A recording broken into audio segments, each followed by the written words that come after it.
So wanted to give you an update on what this garden looks like after 3 days of freezing temperatures. I did a video one day before the freezing temperature, so I thought it'd be a good idea to show you what the garden looks like after 3 days of freezing temperatures. The first day was in the low 30s, I believe 31 degrees or 30. The second day was in the upper 20 degrees, I believe it's like around 28, 29 degrees, and the third day was around 31 degrees. So I'll be pointing out like what didn't do well. But you'll see that most of the stuff are still doing great. So I hope you were able to do the same thing with your garden if you haven't had a freeze yet. Even if you didn't get to do it before the freeze, you can definitely do a video after the freeze so you can kind of see what didn't do well. Pictures are good, but for me, I just prefer seeing everything in video form so much better because then I can kind of see just kind of like so much more livelier for me, or I guess it's more like in 3Ds or just versus in picture form. But whatever works for you, I highly recommend it. If you didn't get a chance to do it at all this year, maybe you can try it for next year. So with that, I hope you will find this video helpful and enjoyable. All right, let's start here. And I'm so sorry about the background sound. This has never happened to me before, so hopefully everything is okay. Sounds like that it's a car alarm. Let's take a look at this community garden bed. So far, I don't notice any damage. So everything in this bed is what it should be.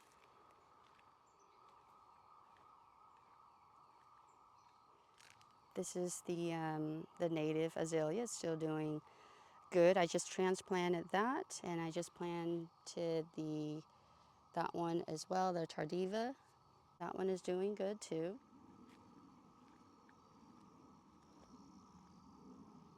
Everything is looking good except for the mop head hydrangeas in the back there.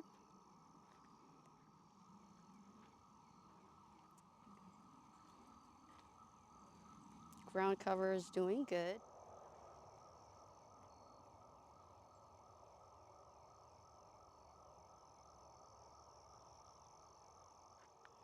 Those guys are doing good. Another deciduous or native azalea. That one is what it's supposed to be doing. It turns orange to red foliage in the fall. And dahlia right there, that one is gone. Sorry about the lighting. If I don't do it now, it's going to get dark soon. Look at the Rose Creek Abelia with the Japanese maple. They're still doing great, but look at the marigold is gone. Lace cap hydrangea is gone. That dahlia is gone. I can't remember the name, the variety of it. And then the zinnia elegans, it's gone. It was so beautiful.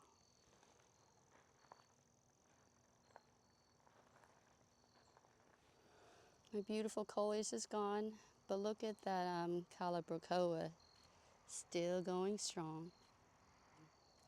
All the containers that you don't see are being protected in the garage right now.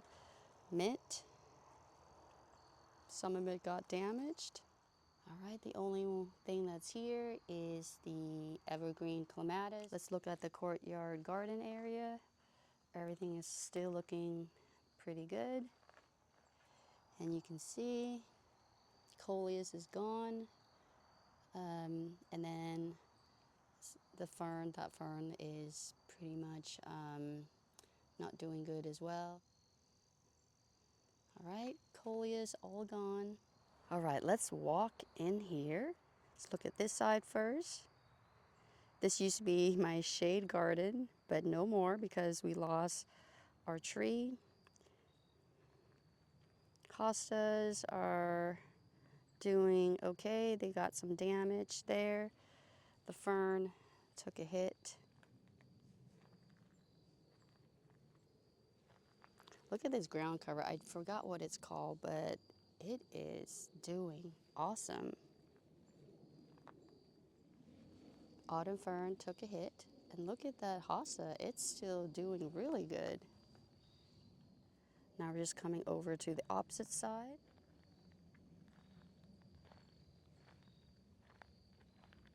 Loquat tree is still doing good. I just transplanted that carex. Same thing with that, I transplanted from the pot.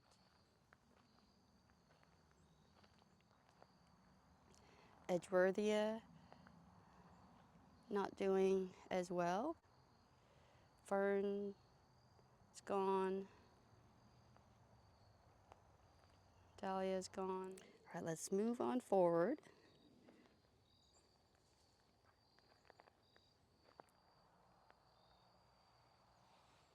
All right, let's move down this way. That's the other false cypress.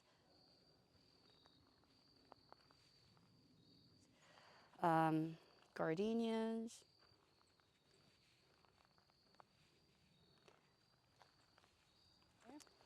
So this is a bed with mostly perennials. Dahlia gone. Dahlia gone. All right, let's head over to the inflation garden bed.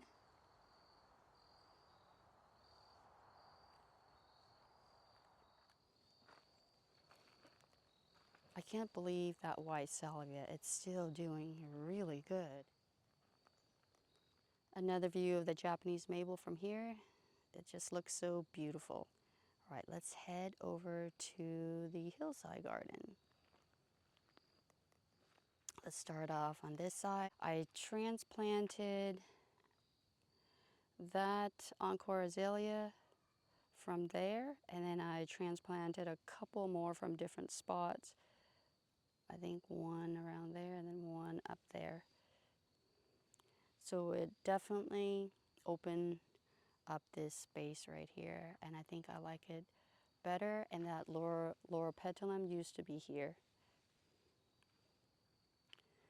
Those daylilies are not doing so good. I don't like it when the daylilies are like that. I trying to figure out, where to put them so they don't look like that, but that's still to be determined. Got my blackberries there.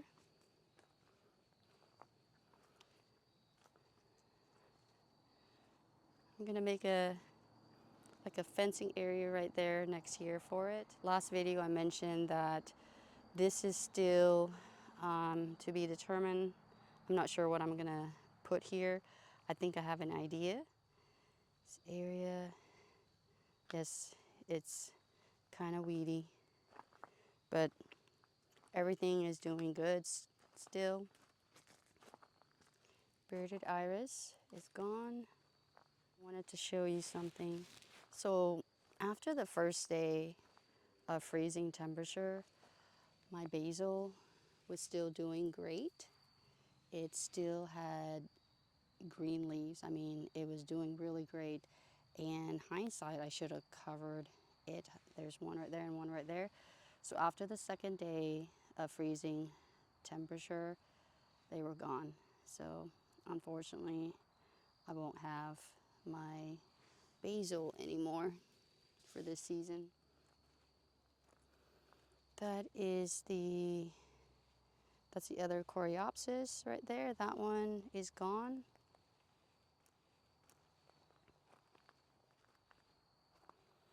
I have water irises on both sides.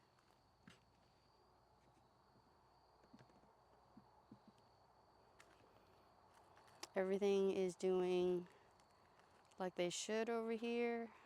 I don't see any changes. Let's go over to this side.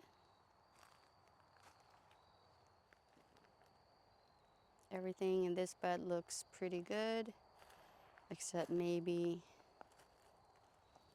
that pomegranate there. Yeah, I did do a little damage.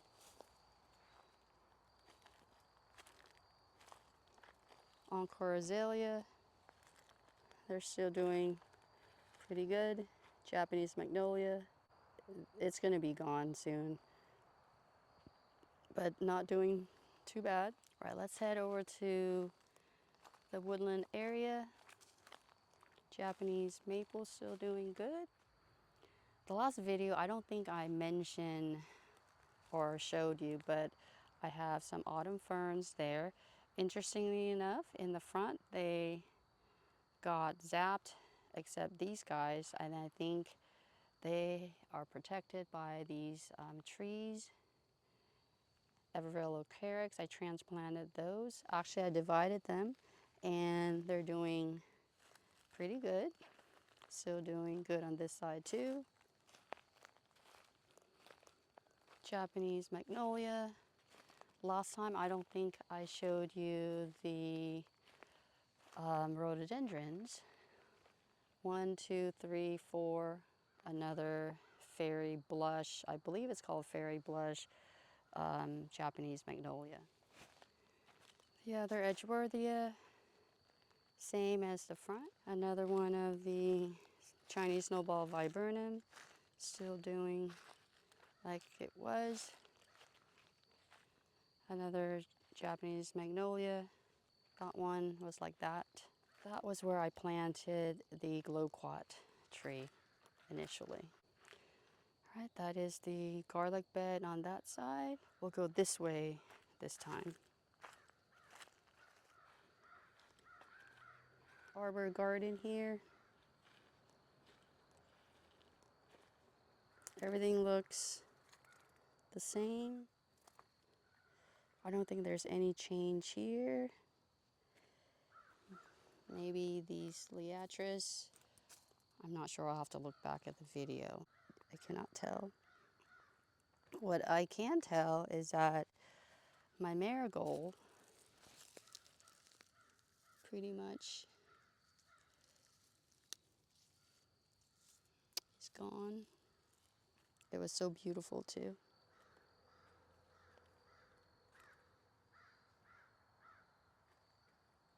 Everything looks pretty much the same. This is the only rose that I left. This is the poet's wife. And the freezing temperature did do damage on the blooms. Excuse all that cardboard. That's my that's my simple way of suppressing weeds for the time being until I can figure what to do with that bed. And my lilac is doing good. I expect it to do good because it can still do well down to -40. Kind of clean up this area. You can see I did not bring the basils in. I should have, now that I think about it. But I did bring the pepper plants in, and I'm going to try to overwinter the pepper plants and see how they do. All right, so let's take a look at the lemongrass. After the first freezing night, it did do good. After the second freezing night, it still did good. But I think after the third freezing night, this is what they look like. They kind of got winter burn, but they're still not dead yet.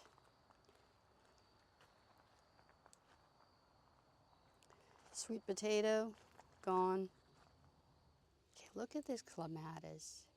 I am so surprised that it's still doing good. Remember that most of this was already like this from the heat. So I'm surprised that it's still pretty hardy.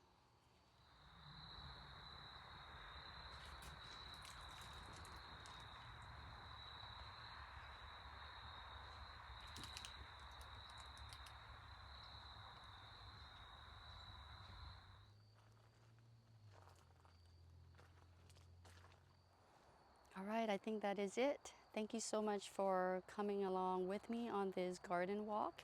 I hope you found the after the freezing temperatures tour helpful and enjoyable. If you have any questions or comments, please write in the comments section down below. And until my next video, take care and bye for now.